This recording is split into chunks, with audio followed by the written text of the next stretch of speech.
যে আগামীতে যদি বিএনপি ক্ষমতায় আসে তাহলে ছাত্র দলের দ্বারা তারা হেনস্থা শিকার হতে পারেন। তাহলে আমরা দেখতে পাচ্ছি এক ধরনের বয়ানের এখানে একটি বিজয় হয়েছে, সেটাকে আপনি কিভাবে দেখেন? আর দ্বিতীয় কথা হচ্ছে যে কৌশলের কথা আমরা শুনলাম, তাহলে কি এখানে সুপ্ত রাজনীতির যে কৌশল, সেই কৌশলটাই বিজয়ী হলো কেন? এটাই যদি হয়ে থাকে তাহলে আগামীতে ছাত্ররা যে মাঠের রাজনীতি করেছে, অতীতে আমরা দেখেছি যে শেখ হাসিনা পতনের জন্য অনেকেই নিগৃহের শিকার হয়েছে, হেনস্থার শিকার হয়েছে, জেল জুলুমের শিকার হয়েছে, সেই ছাত্ররা কি তাহলে সেখান থেকে পিছিয়ে যাবে কিনা? শুনেন ভাই, রাজনীতি জিনিসটা না অনেকটা যুদ্ধের মতো।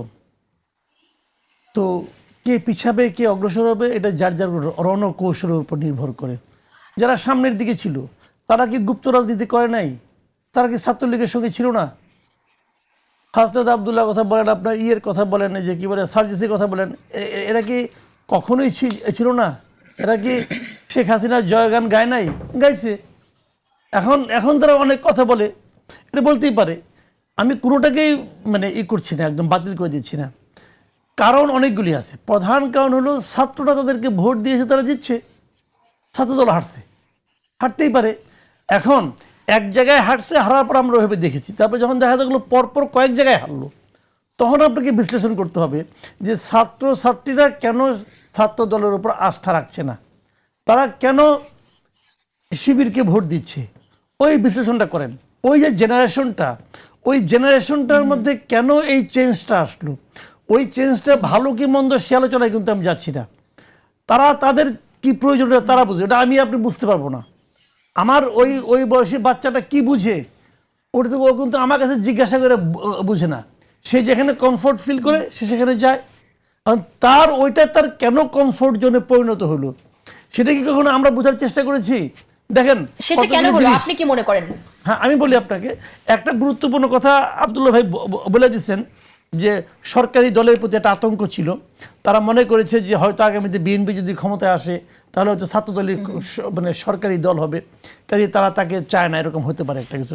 আরও অনেকগুলি বিষয় আছে। আমি আরও মোটামুটি 3টা বিষয় আপনাকে বলি। এক নম্বর হলো সারা দেশে গত 24 অগাস্টের পরে আওয়ামী লীগের অঙ্গ সংগঠনগুলো নানা রকমভাবে নির্যাতনের শিকার হয়েছে, গণমামলার শিকার হয়েছে, হয়রানির শিকার হয়েছে। এবং ঢাকায় যারা ছাত্রলীগ করতে ইউনিভার্সিটিগুলোতে তারা বেসিক্যালি ওই পরিবারেরই সন্তান। এবং যে কারণে ওরা যাদের কারণে হামলা মামলা এবং মানে পালিয়ে বেড়াতে বাধ্য হয়েছে, যাদের জন্য তারা দেখেছে প্রায় সবগুলি মামলারই 95% মামলার বাদী ছিল হয় বিএনপি অথবা বিএনপি নামধারী কেউ। তো এলাকায় তাদের বাবা চাচা মামা এরা যাদের দ্বারা নির্যাতিত হচ্ছে তাদেরকে তারা ভোট দিবে না, এটাই স্বাভাবিক। এবং ওই সময় বরং বিভিন্ন আঞ্চলিক পর্যায়ে জামাত শিবির বরং একটা ইতিবাচক ভূমিকা তাদের ভূমিকা রাখছে, আচরণ করেছে, অনেককে তারা আশ্রয় দিয়েছে।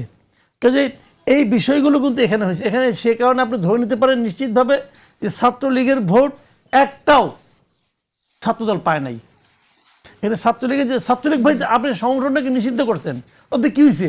সংগঠন কি নাই ভাই? একটা গ্লাসের মধ্যে পানি আছে, আপনি বললেন যে এই পানিটা বিষাক্ত, বিষাক্ত মানলাম, তো পানিটা কি আছে কিনা সেটা বলেন।